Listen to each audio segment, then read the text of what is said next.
The story of Mali is really the story of the first ever Black Wall Street, right? The OG Greenwood, the first example that we see of really ethno aggregation on a large scale for the African diaspora. If you do have other examples of civilization that did this, please go ahead and leave the book recommendation, the documentary recommendation. That way we can follow up and do our own research. But today we're going to cover the economy of Mali and some lessons that we are able to take from it. My name is Devon Travell, creator of Black Wall Street, the board game, and this is Black Study Snacks. We give you bite-sized knowledge for hungry, melanated minds. Let's get snacking. Magic, black excellence, black habits, this black medicine. So the economy of Mali was really built on three major pillars: mining, agriculture, and trade. So let's start off with mining.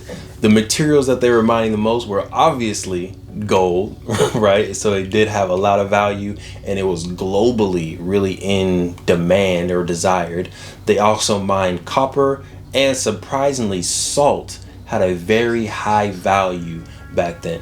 Mostly because it can be used for a lot of different things, right? It can be used to preserve food, curing dehydration, taking care of livestock, and of course, seasoning your food. Yeah, we've been using salt to season food for years, y'all. Ain't nothing new. Now, the source of that food obviously came from our ranchers, our farmers, and our fishermen, which were out there grinding to ensure that the Malian Empire had a variety of really healthy and good foods to eat. Take that note right there, right? There is a whole district or a whole market set up to make sure that we had the foods. And obviously back then there were no processed foods, so really natural organic was the only way to go. But it's still something to note if we're trying to build the next wave of the Malian Empire. Is we need our farmers, our ranchers, and our fishermen to ensure our community have fresh and healthy food. And of course, with the bandits and the thieves off of the trade route, Mali was now able to trade freely and safely with the world, including Europe, Asia, China, and Persia. And because, Mali had some really good natural resources, but now with the world coming in, other things that weren't found in Mali were able to be a part of the economy. We see silks, knives, other art pieces and manuscripts, and of course just knowledge and experiences all being brought to Mali. Now everything that came in and out of the Malian Empire was of course taxed by the king. So this just furthermore led to the growing of wealth, because not only was Mansa Musa getting wealth from the things inside of the borders of Mali, but as people are bringing in silks, as people are bringing in, exotic animals and art, as other things are coming into the ecosystem of Mali, they're automatically taxed and added to the wealth of the nation, but in particular to the wealth of the king who is in charge. Lastly, an interesting fact that I want to talk about is there were slaves in Africa, right? Sometimes people are saying, oh, there were no slaves. There were slaves. Okay, I'm gonna do my own little piece here, and definitely interested in some of your knowledge. There were slaves, but in most cases, or at least in the Malian Empire's case, those slaves were paid a wage, right? Not a lot, but enough to live.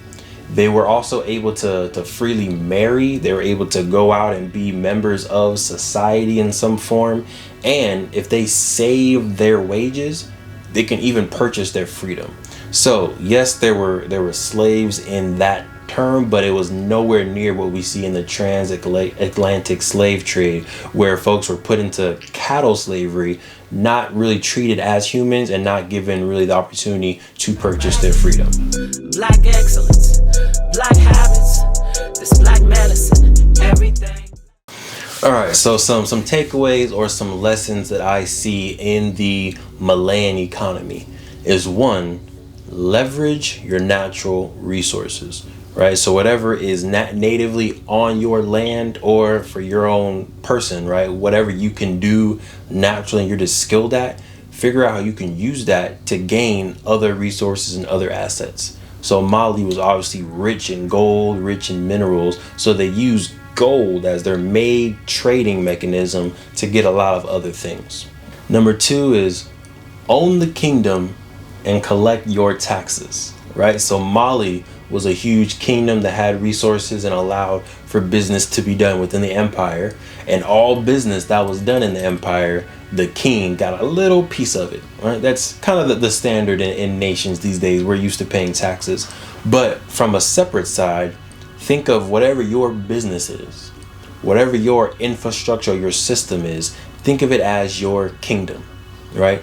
Amazon is a kingdom. Facebook is a kingdom.